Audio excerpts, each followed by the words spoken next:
উচ্চকক্ষের যারা সদস্য হবেন তারা জনগণ দ্বারা নির্বাচিত না হলেও কিংবা তাদের কোনো এক্সিকিউটিভ ক্ষমতা না থাকলেও জনমত গঠন থেকে শুরু করে একটি সরকারকে সংবেদনশীল করতে, একটি সরকারকে শাসনকর্মে সহযোগিতা করার জন্য কিংবা একটি সরকারের কর্মপরিধি জনগণের দ্বার প্রান্তে পৌঁছে দেওয়ার জন্য যে প্রভাব প্রতিপত্তি দরকার, এটি নিম্নকক্ষের চাইতে উচ্চকক্ষে বেশিরভাগ সময়টিতে বেশি আলোচিত হয় এবং প্রভাব রাখে। ধরুন ব্রিটেনের লর্ড সভা কিংবা ভারতের যে বিধানসভা,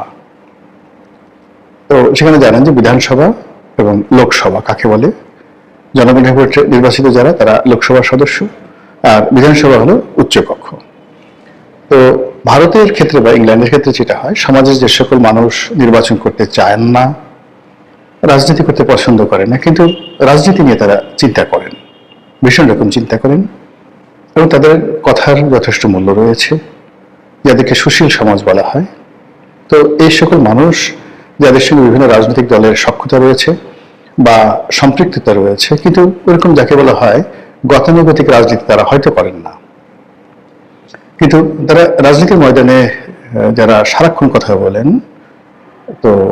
তাদের মতো কথা না বললেও মাঝে মধ্যে মিডিয়ার সামনে এসে দু কলম লিখেন বা বলেন, এটাই সারা দেশে তোলপাড় শুরু হয়ে যায়। তো এই সকল মানুষ,